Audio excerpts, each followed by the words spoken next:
ఏదో ఒక గ్రామంలోనే మరి కలవపూడి అవతల గ్రామం గుజరాత్లో మోడీ దగ్గర ఎనమండుగురు 2-3 నెలల కాలంలోనే చనిపోయారు. ఇవన్నీ వాటర్ బాండ్ డిసీజెస్ వలన వచ్చినాయి. సో ఉక్కుపాదం మోపుతున్నాం, అందులో ఎటువంటి మొహాటం లేదు. ఎప్పుడైతే కాలంలో ఈ కలుషితాలు ఇవన్నీ ఆగిపోయినాయి, మరి ఇప్పుడు జనాలు వదిలినప్పుడు 4 రోజులు సమ్మర్ తర్వాత జనాలు వదిలితే చాలా మురుగ్గా ఉండేది. మరి ఇప్పుడు ఎప్పుడూ లేనంత స్వచ్ఛంగా ఉన్నాయి. అందరూ మీరు మీ కళతో చూసిందే, మీడియా మిత్రులు చెప్పిందే. రాబోయే రోజుల్లో ఇది పూర్తిగా అరికట్టి సోర్స్ని ఇంప్రూవ్ చేస్తాం. అలాగే వెంకయ్య వేయరు గతంలో 17 సంవత్సరాల క్రితం ఆగిపోయిన ప్రాజెక్టు అప్పట్లోనే ఒక 15-16 కోట్లు ఖర్చు పెట్టి వదిలేశారు. దాన్ని మళ్ళీ ఒక 6 నెలల్లోనే చేయాలనుకున్నాం, కానీ ఇంచుమించు అప్పుడే మొదలుపెట్టాం. అది కూడా ఈ మొన్న ట్రయల్ ఆల్మోస్ట్ విజయవంతంగా ముగిసింది. ఇంకొక 4 నుంచి 5 రోజుల్లో ఫైనల్ కూడా కంప్లీట్ అవుతుంది అనుకుంటున్నాం. సో దాంతో వెంకయ్య వేయరు కాలువ నీటిని వాడుకునే హ్యాబిటేషన్స్ అన్నీ అంటే సుమారు 40 హ్యాబిటేషన్స్. గ్రామాల వరకు అయితే ఒక 20-22 అవ్వచ్చు. హ్యాబిటేషన్ ఒక గ్రామంలో కొంచెం హ్యాబిటేషన్లు ఎక్కువ ఉంటాయి. సరిహద్దు గ్రామాలు ఒకే పంచాయతీలో ఉన్నాయంట. అన్నీ కలిపితే ఒక 40 నుంచి 45 గ్రామాల వరకు డైరెక్ట్గా మనకి పరిమళ నుంచి ఆ వాటర్ పైప్ లైన్ ద్వారా వస్తుంది. ఈ కంటామినేషన్లో బాధ ఉండదు. అయినప్పటికీ కూడా ఆ పైప్ లైన్కి ఎప్పుడైనా ఇబ్బంది రావచ్చు. ఒక్క నీటి బొట్టు కూడా చెరువుల నుంచి ఇందులోకి రావడానికి వీల్లేదు. ఈ క్రమంలో చాలా గట్లు, డ్రైనేజ్ గట్లు పెద్దలంటే పనికిమాలిన చేపల చెరువులోళ్ళు, రేయిల్ చెరువులోళ్ళు ఆక్రమించుకున్నారు వాళ్ళ సొంత భూముల్లాగా. గట్ల మీద గొడవలు కట్టుకున్నారు, గట్ల మీద ట్రాన్స్ఫార్మర్లు వేశారు. వాళ్ళు గట్ల మీద గొడవలు కట్టుకుంటే నాకేంటి నష్టం అని చెప్పి అనుమానం మీకు రావచ్చు, ప్రజలకు రావచ్చు. నేను నివృత్తి చేసేది ఏంటంటే కాలువ రిపేర్ చేయాలన్నా, డ్రైనేజ్ రిపేర్ చేయాలన్నా ఆ గట్టు మీద నుంచి బుల్డోజర్ ఆర్ పొక్లైనర్ మూమెంట్ ఉండాలి. ఎప్పుడో కాటన్ దొరగారు మినిమం 20 అడుగులు, చాలా చోట్ల 30 అడుగులు కాలువ గట్లు పక్కన ఇటువంటి ఎక్విప్మెంట్ లేని రోజుల్లోనే ఆయన దాన్ని వదలటం జరిగింది. ఇప్పుడు మాన్యువల్గా ఏదైనా చేయాలన్నా, లేదంటే పంట పెట్టి నీళ్ళల్లోకి వెళ్ళి చేయాలన్నా అయ్యి కాస్ట్కి పక్కన బుల్డోజర్ పెట్టుకుని కాలువ పక్కన తీసిన దానికి రూపాయి అయితే దీనికి 25 MP అవుతుంది. ఇది ప్రజల సొమ్ము.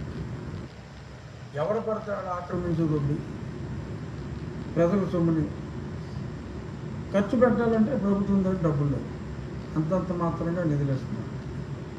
సో ఈ ప్రభుత్వం దగ్గర డబ్బులు లేవు. రైతు చేసుకోవాలి అంటే అతనికి మోయడానికి భారం కాకూడదు. ఆడేళ్ళతో ఆడదన్నే పొడుచుకుంటున్నాడు. ఈడు ఆక్రమించాడు, నాడు సుబ్బరాజు ఆక్రమించాడు, వెంకటరాజు ఆక్రమించాడు, రామరాజు ఆక్రమించాడు అని చెప్పి ఇంకో కోటేశ్వరం, అది ఇంకో వెంకటేశ్వరం, ఇంకో తోటనాయుడు గారు, ఇంకో నాయుడు గారు ఆక్రమించాడు.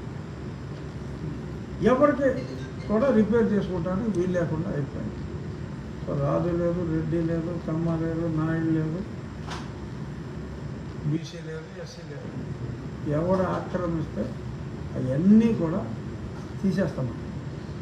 కొద్దిమంది ఆహాకారాలు చేసుకుంటారు, అవన్నీ కూడా తీసేస్తున్నాం. మీరు ప్రత్యక్షంగా వస్తున్నారు. మొన్న రుద్రాయకోట దగ్గర కూడా మనం చూసాం, 91లో రిపేర్ చేశారు. ఎవరు కాదు, ఎక్కడ పోయినా పట్ల చెత్త అంతా తీసుకెళ్ళి ఆ ప్లాస్టిక్ని తీసుకొచ్చి అందులో వేస్తున్నారు. ఈ పంచాయతీ వాళ్ళు కూడా, ఆ సెక్రటరీలు కూడా చాలా దరిద్రంగా నీచంగా బిహేవ్ చేస్తున్నారు. ఈ పంచాయతీ వాళ్ళు తీసుకెళ్ళి ఆ కాలువ కట్టినేసేస్తున్నారు. ఆ పంచాయతీ సెక్రటరీలు, ఈ పంచాయతీ, ఈ రాజు వ్యవస్థ కూడా నిర్వీర్యం అయిపోయింది. అతి దరిద్రంగా మురికి కోపంగా మార్చారు. ఇవన్నిటినీ కూడా ఈ మురికినంతా కూడా నేనే వాగ్దానాలు చేయలే. ఎలక్షన్ ముందు ప్రక్షాళన చేయాలి అనే ఉద్దేశంతో కఠినమైన చర్యలు తీసుకుంటున్నాం. అలాగే కాలువలు, పంట కాలువల పక్కన ఇల్లు కట్టేసి ఆ డ్రైనేజ్ డైరెక్ట్గా వాళ్ళ మలమూత్రాలన్నీ ఈ పంట కాలువల్లో వదిలేసి ఎంతోమంది ఎన్నో ఇబ్బందులు పడతారు. అలవలు ఆక్యుపై చేసి ఇండివిజువల్ వ్యక్తులు గట్లు ఆక్యుపై చేసి మళ్ళీ వాళ్ళ చెరువు నీళ్ళు ఇందులోకే కలిపి, ఇదివరకు నా చిన్నతనంలో నేను పండక్కి ఊరు వచ్చినప్పుడు నా గీతరాలు చాలామంది ఆ పైనుంచి నుంచి బుడిమి అని చెప్పి ఆ పైనుంచి దూకి ఈ ఉండి కాలువ, నేను ఎప్పుడైనా భీవరం వస్తే మా చిన్నప్పుడు ఆ భీవరం నుంచి ఆ కాలువ పొరుగుతూ జనాలు ఈత కొడుతూ ఉండేవారు. ఇవాళ దిగితే తోలు ఊడిపోద్ది జనాలు. గేదెలు కూడా దిగట్లేదు. మీరు ప్రత్యక్షంగా చూస్తున్నారు. ఎక్కడైనా అసలు గేదెలు దిగుతున్నాయా? గేదెల చెరువుల్లో కూడా గేదెలు దిగట్లే. అసలు ఒక చెరువులో కాలువలో స్నానం చేసినోడు నాకు అసలు ఈ మధ్యకాలంలో కనపడలా. సో అంత దారుణంగా తయారైంది. నేను చిన్నప్పుడు చూసిన, అప్పట్లో చేపల చెరువులు లేనప్పుడు ప్రజలు ఎంత విచ్చలవిడిగా కలుషితం చేయనప్పుడు ఎలా ఉండేదో, నా చిన్ననాటి పల్లెటూరు ఎలా ఉందో అదే విధంగా తీర్చిదిద్దాలి అని నేను కంకణం కట్టుకొని ఆ దిశగానే ముందుకెళ్తున్నా. ఎవడు అడ్డం వచ్చినా దీన్ని ఆపేది లేదు. ఇలాగే రాబోయే కొద్ది అదే రేంజ్లో ఈ కాలువ గట్లు ఆక్రమణలు, రైతుల ఆక్రమణలు, ఇల్లు కట్టి ఆక్రమణలు, అట్ ది సేమ్ టైం ఎవరినైతే మన కాలనీల్లోకి గతంలో ఇచ్చిన, గత ప్రభుత్వంలో ఇచ్చిన కాలనీలు కావచ్చు, ఇప్పుడు కొత్తగా కూడా కొన్ని చోట్ల ఇస్తాం. ఇల్లు తీసిన వాళ్ళందరికీ కూడా ఇప్పుడు అక్కడ తాళకోడ ఉంది. తాళకోడ మొన్న వాటర్ ప్లాంట్ మొదలుపెట్టాం. 5 కోట్లతో ఇక్కడి నుంచి సైడ్లు తీసుకుంటే వేరే ఇళ్లలోకి వెళ్ళి వీళ్ళు మళ్ళీ అద్దెకించుకుని ఇలాగ చేసి బ్యాచే ఎక్కువ. సో ఇక్కడ ఆ పార్టీ వాళ్ళు ఈ పార్టీ వాళ్ళు అన్యాయం అని గొడవ చేసినా కూడా న్యాయం అనుకున్నది న్యాయస్థానాలకు వెళ్తున్నాం. న్యాయస్థానాలు చెప్పిన తర్వాత చాలామంది కోర్టుకి వెళ్తారు. ఆ నాయకులు, కొన్ని పార్టీల నాయకులు వాళ్ళందరి దగ్గర డబ్బులు తీసుకుని కోర్టులు వేయిస్తున్నారు. ఇది తెలియదు ఏంటంటే హైకోర్టు కూడా ఏం చేయలేదు. సుప్రీంకోర్టు మార్గదర్శకాలు క్లియర్గా ఉన్నాయి. కాలువ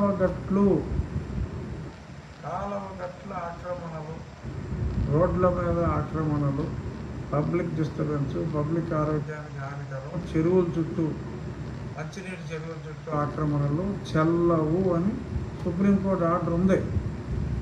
వీళ్ళు తెలియక హైకోర్టుకి వెళ్తే జరిగేది ఏంటంటే, హైకోర్టు నిజాలు తెలుసుకోవడం కోసం ముందు ఒక స్టే అంటారు.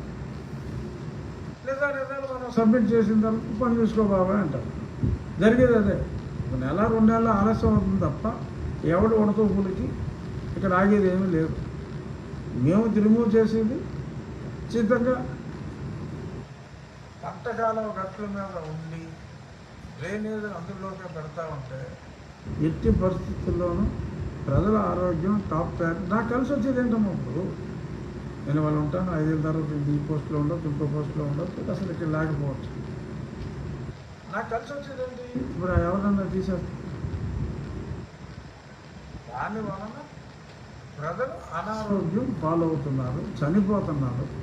ఒక కుటుంబంలో ఒక వ్యక్తి చనిపోతే ఆ కుటుంబం ఇంపాక్ట్ ఈ చేపల చెరువులు నీళ్ళు వదిలేసినోడికి ఉంటుందా? ఆ బాధ్యత ఎవరు తీసుకోవాలి? ఒక ప్రజాప్రతినిధిగా నేను తీసుకుంటున్నా ఆ బాధ్యత. నేను తీసుకున్న బాధ్యతల నిర్వహణలో నాకు ఎవరి అడ్డం వచ్చినా, ఆడు ఏ స్థాయి వ్యక్తి అయినా నేను ఉపేక్షించేది లేదు. నా పనులు, నేను చిత్తశుద్ధితో చేసే పనులకి ఎవడు అడ్డు వచ్చినా నేను గ్రహించను, న్యాయబద్ధంగానే వెళ్తాను.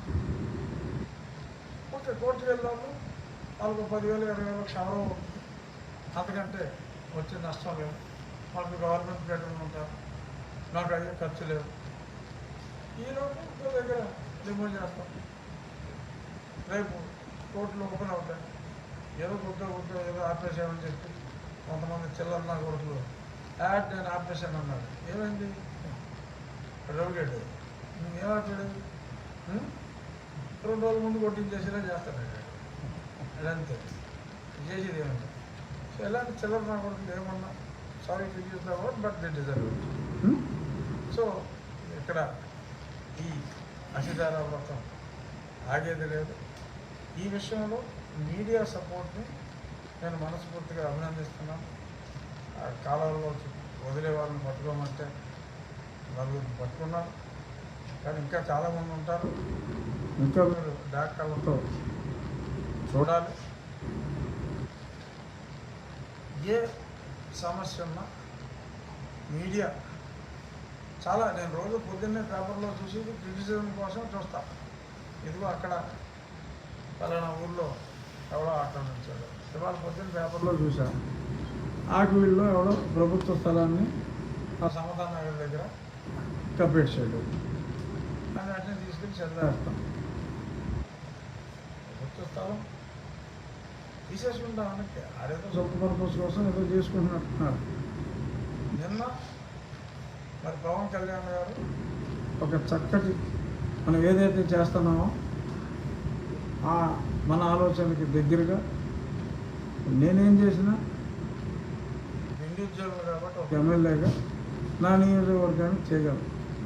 అదే ఏ చంద్రబాబు నాయుడు గారు లేకపోతే ఇంకో మంత్రి పవన్ కళ్యాణ్ గారు పంచాయతీరాజ్ శాఖ మంత్రి. సో ఆయన ఏం చెప్పాడు? పవన్ కళ్యాణ్ ఎక్కడైనా చిన్న చిన్న ప్రభుత్వ స్థలాలు పంచాయతీల్లో ఉంటే వాటిని చిన్న పార్క్ అయినా పర్వాలేదు, చిన్న పార్క్ డెవలప్ చేయండి. వాళ్ళు చేసేది డంపింగ్ యార్డ్లో ఒక మంచి పార్క్గా చేస్తున్నారు. మన శంకుస్థాపన చేసింది ఇవాళ ఇక్కడ కూడా కాంట్రాక్టర్లు రమ్మన్నా వాళ్ళకి హ్యాండ్ ఓవర్ చేస్తున్నాం. 3-4 రోజుల్లోనే పనులు ప్రారంభం అవుతాయి. డిజైనర్స్ అందరినీ పెట్టుకుని నేను సోమవారం హైదరాబాద్లో మీటింగ్ పెట్టి ఆ డ్రాయింగ్లన్నీ కూడా ఫైనలైజ్ చేసి వాళ్ళ కాంట్రాక్టర్స్ అందరినీ ఏది నో ప్రాఫిట్ నో లాస్లో చేయాలి. కాంట్రాక్ట్ అన్నీ ఓపెన్ ట్రాన్స్పరెంట్గా మామూలుగా ₹1 కోటి మినిమం అవుతుంది. సరే ప్రభుత్వం చేస్తే 2 కోట్లు అవుతుంది, వేరే విషయం. ప్రతి పైసా అక్కడ ఊరోళ్ళు పెట్టి రెస్పాన్సిబుల్గా మీరే పర్యవేక్షించుకోండి. నేను ఇదిగో ఇస్తున్నాను మీరు నో ప్రాఫిట్ నో లాస్లో చేయటానికి. నా గురించి అది చేతికి మట్టి అవ్వకుండా కాస్ట్ టు కాస్ట్ చేసి పెడతారు అని చెప్పి 2 open air theatres with garden walking facility అలాగే నేను